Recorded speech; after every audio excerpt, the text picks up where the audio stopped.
Picture this. You are adrift on a black ocean, and the horizon has vanished. There is no moon, there is no shore. There is only the sound of water breathing beneath your hull, slow and patient, like something enormous is inhaling. Then the sea splits, not with a wave, not with a storm. It splits the way a wound splits, quietly and from the inside. And from that wound rises a trident, dripping black brine, held by a god who has drowned more sailors than plague, war, and famine combined. Poseidon, you already know his name. Every pirate who ever begged the sky for mercy knew it. Every captain who ever watched his crew vanish beneath a wall of green water knew it. But there is a second name, one that history tried very hard to bury, one that even Poseidon himself feared to speak aloud in the company of other gods. Calypso, not a storm, not a monster, something far more dangerous, a silence so absolute that even the god of the sea could not command it.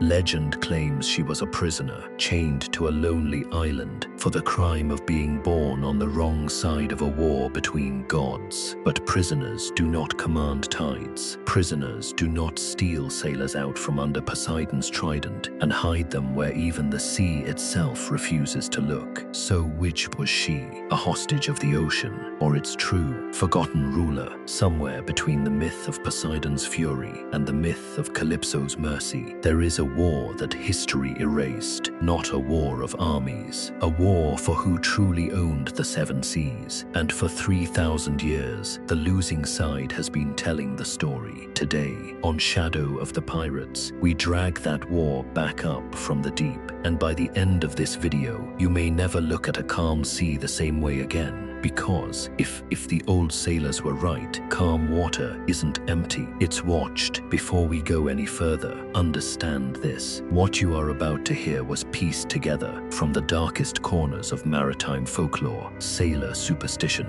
and the oldest sea myths ever recorded. The kind of stories captains only told each other in a whisper after the rum ran out and the watch went quiet. If that's the kind of history you crave, hit subscribe and ring that bell right now, because every week we pull something else up from the bottom of the ocean that the history books left behind. Now, let's go back to where it all began. Long before pirates ever raised a black flag, before a single cutlass was drawn in the Caribbean, there was a war fought between titans, and the sea itself was the prize. Poseidon was not born ruling the ocean. He earned it, or rather he won it, in the same brutal lottery his brothers used to carve up the entire universe after they overthrew their father. Zeus took the sky, Hades took the dead, and Poseidon, the middle brother, the volatile one, the one nobody fully trusted with a weapon as devastating as the trident, was handed the water, all of it, every current, every reef, every drop of rain that ever fell into a river and found its way home. But an ocean that size cannot be ruled by fury alone, and that is where Calypso enters the story and where the myths conveniently start to blur. Officially, Calypso was a nymph, daughter of the Titan Atlas, the very Titan condemned to hold up the sky for all eternity as punishment for warring against the gods. Poseidon now served. Officially, when the Titans lost their war, their children inherited their punishment. Calypso was exiled to Ogygia, a lonely, mist-wrapped island at what sailors described as the very navel of the sea, a place so remote that not even the birds knew how to find it twice. That's the official story. A convenient one, isn't it? A defeated enemy's daughter, quietly locked away on an island nobody can locate, far from the gods who fear what she might do if given the freedom of the open water. But here's what the official story doesn't explain. If Calypso was truly powerless, truly just a prisoner waiting out an eternal sentence, why did sailors who should have prayed only to Poseidon start leaving offerings for her instead? instead? Why do the oldest surviving hymns to sailors' gods split their loyalty? Fear whispered toward Poseidon, but love, real love, whispered toward Calypso. Ancient sailors didn't fear Calypso, they sought her. Ships that vanished in Poseidon's worst storms were sometimes never found broken on the seafloor. They were simply gone, as if the sea itself had opened a door somewhere and let them through. And on the rare occasion,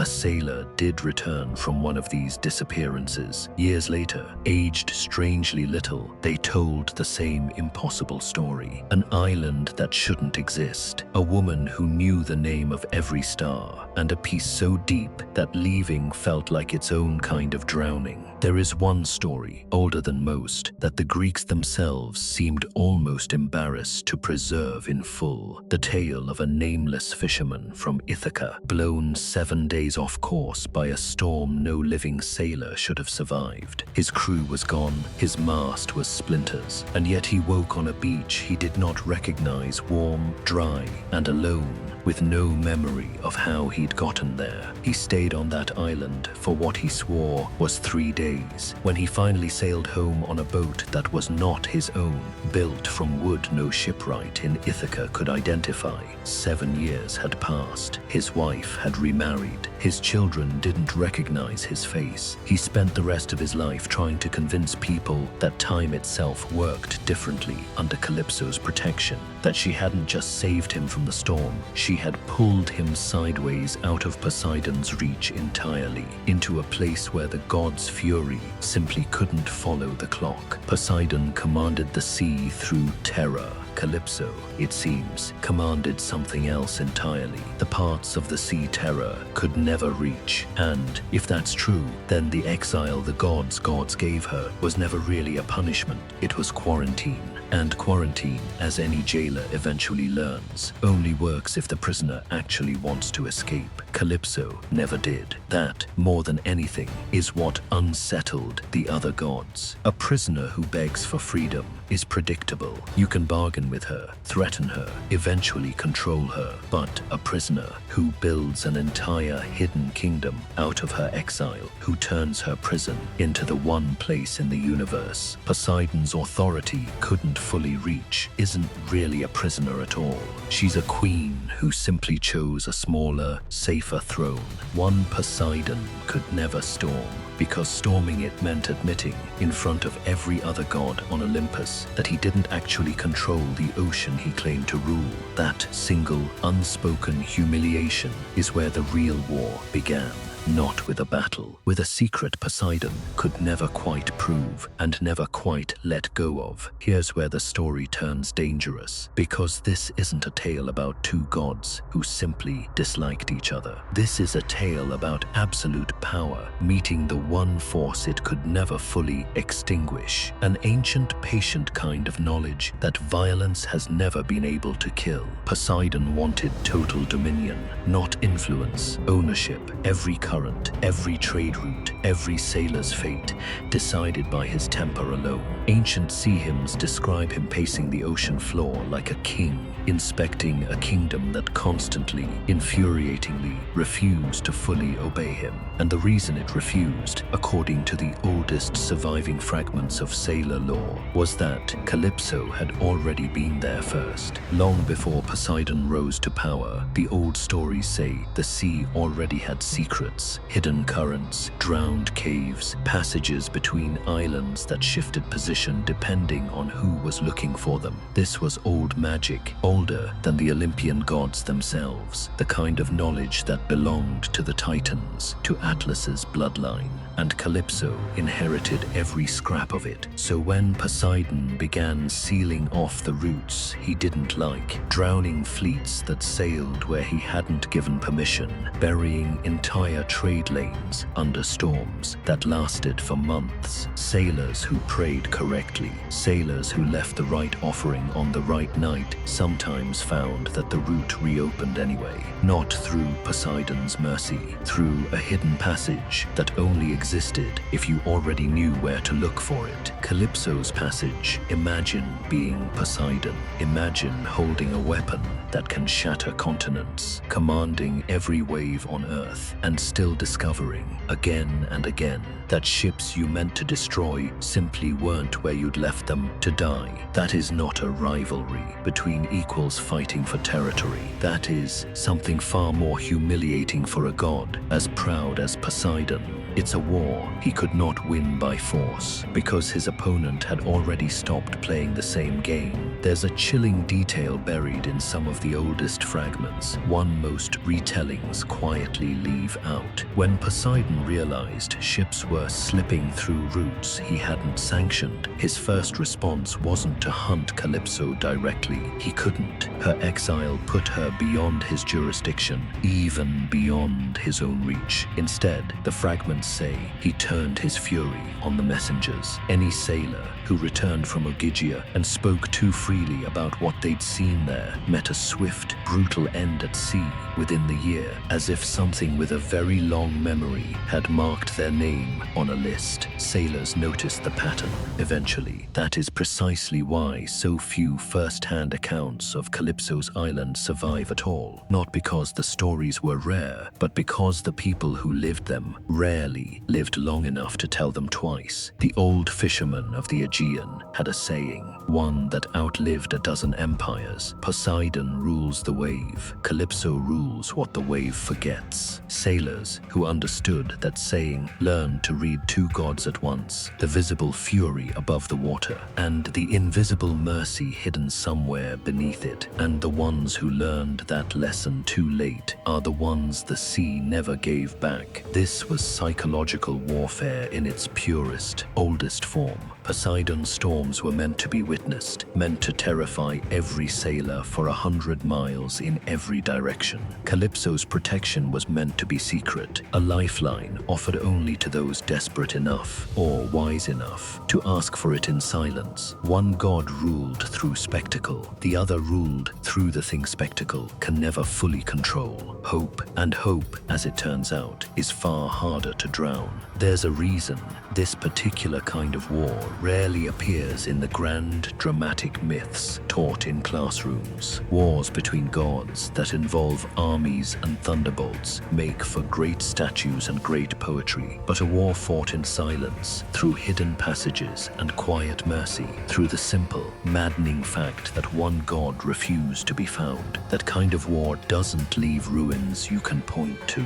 It leaves something far stranger, an ocean that behaves to this day as though it remembers taking sides. By the time the golden age of piracy dawned, centuries after Homer first wrote Calypso's name into legend, something remarkable had happened to this ancient rivalry. It hadn't faded, it had spread, carried across oceans by every superstitious sailor who ever crewed a merchantman, a privateer, or a pirate sloop, all the way to the warm, deadly waters of the Caribbean. Pirates, more than any other seafarers, lived and died by superstition, because pirates understood something the merchant navies refused to admit. The sea does not play fair, and neither do the things that rule it. And so, on ships flying the black flag, an old and uneasy compromise took shape. 1 foot in fear of Poseidon, 1 foot in the hope of Calypso.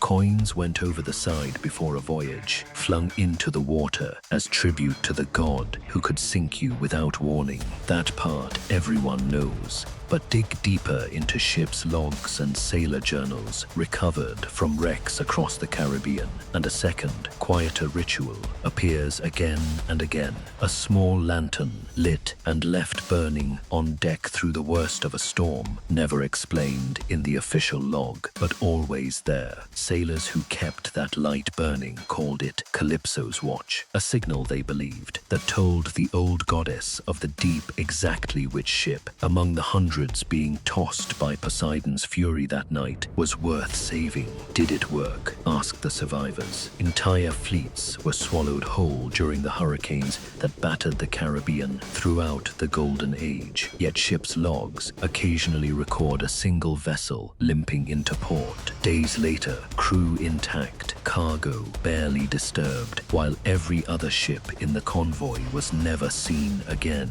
The captains of those surviving ships rarely explained their luck. Some refused to speak of the storm at all, but more than one logbook tucked away in maritime archives contains the same strange phrase scrawled in the margin the light held. One account, passed sailor to sailor through Port Royal in the years before the Great Earthquake swallowed half the city into the sea, tells of a battered sloop that limped into harbor after 11 days lost in a hurricane. No other ship in the region survived. The crew swore, every one of them, on their lives and their souls, that on the 9th night, with the hull cracking and the mast already gone, the storm around them simply stopped, not weakened, not passed over, but stopped in a perfect silent circle, no wider than the ship itself, while the hurricane raged on unbroken just beyond the rail. They drifted in that silent eye for 2 full days before the storm released them,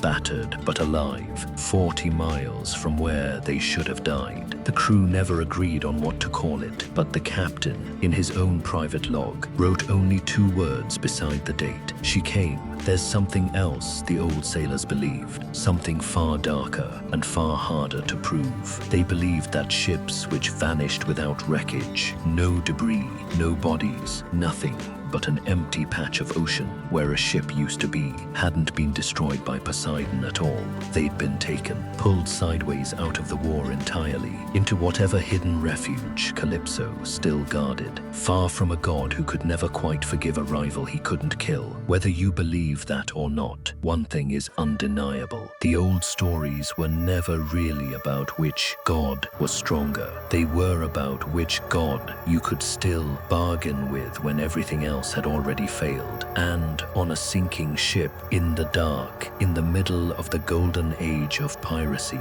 that question mattered more than any other question in the world. It's worth noting how differently pirate crews treated the 2 rituals. Coins for Poseidon were thrown quickly, almost carelessly, tossed over the rail by whoever was nearest, the way you'd pay a toll to a bad-tempered guard you'd rather not deal with at all. But the lantern for Calypso was different. Crews argued over who had the honor of lighting it. Some captains kept a single wick reserved only for the worst storms, refusing to burn it for anything less than a genuine mortal threat, as if wasting Calypso's attention on a minor squall might mean she wouldn't answer when a hurricane finally came. That distinction alone tells you everything about which god pirates genuinely respected and which one they simply feared. Every rivalry, this old, this bitter, eventually reaches a breaking point, and according to the oldest, most fragmented version of this legend, the version modern scholars barely acknowledge because it survives only in scattered oral fragments from coastal communities across the Mediterranean, that breaking point very nearly ended the world as ancient sailors knew it. The story goes that Poseidon, tired of losing ships he considered rightfully his, tired of watching his own storms, failed to claim vessels that Calypso had quietly marked for protection,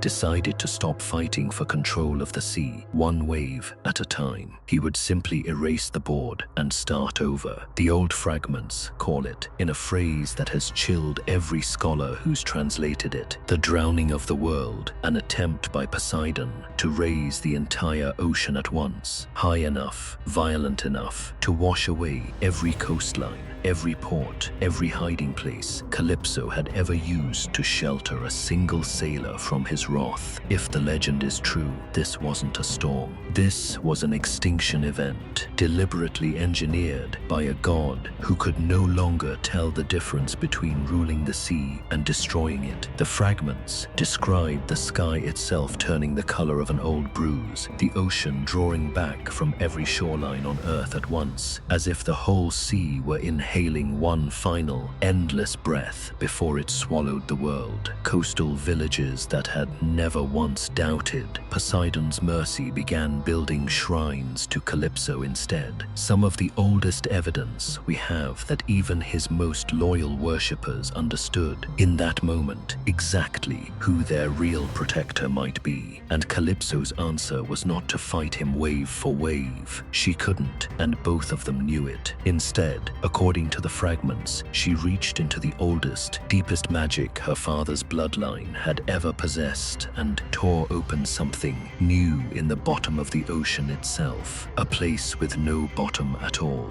The old storytellers simply called it the abyss, a wound in the seafloor where Poseidon's authority didn't just weaken, it stopped existing entirely, a place his trident could strike and feel nothing strike back. Picture the scene the old fragments describe. Poseidon, the undisputed god of every wave on earth, standing at the edge of a darkness even he couldn't command, realizing for the first time that there was a piece of his own kingdom he would never fully own. Not because he lacked the power to reach it, because Calypso had made absolutely certain that no amount of power would ever be enough. Some versions of the legend go further still, claiming that in the final moment, before the flood could reach the first shoreline, Poseidon himself hesitated, not out of mercy, the fragments are careful to say, but out of something closer to fear. A god who had never once doubted his own dominion suddenly staring into a darkness that didn't answer to him,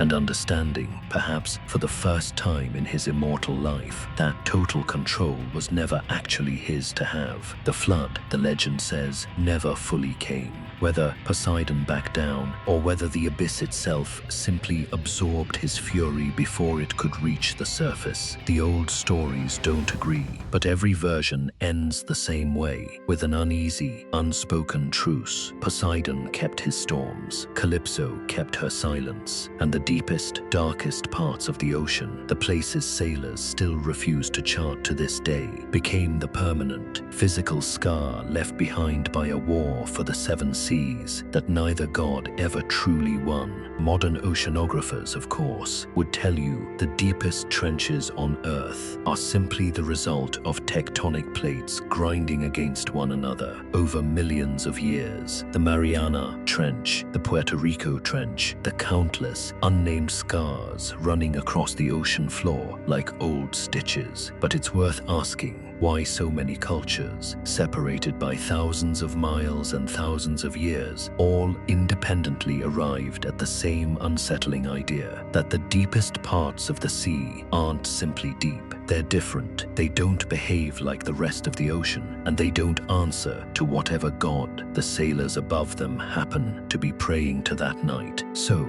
the next time you stand at the edge of a calm sea, at the exact moment the water goes still and silent, understand what the old sailors believed was really happening. They said that stillness was Calypso, watching, deciding, weighing which ships deserved her mercy. And they said the roar of an approaching storm was Poseidon, reminding every soul on the water that mercy was never fully his to give. The truth is, this war was never really settled. It didn't end in a single battle, or a single flood, or a single trident strike against an unbreakable darkness. It simply became the ocean itself. Every calm patch a small victory for Calypso, every violent storm a reminder that Poseidon never stopped trying to reclaim what he'd lost. That's the part the myths never say out loud, but the old sailors always understood in their bones. The sea isn't ruled by one god. It's ruled by an argument that's still happening right now beneath every ship that has ever dared to sail across it. So I'll leave you with the same question generations of terrified, hopeful sailors have been asking for 3,000 years. When the water goes still around you, truly still, in a way that feels less like peace and more like being watched, do you thank Calypso for her mercy, or do you brace yourself because you know exactly whose fury usually comes next? Tell me what you believe down in the comments, and if this forgotten war deserves to be remembered, do the one thing that keeps stories like this alive. Like this video, subscribe to the channel, and I will see you on the next voyage into the dark.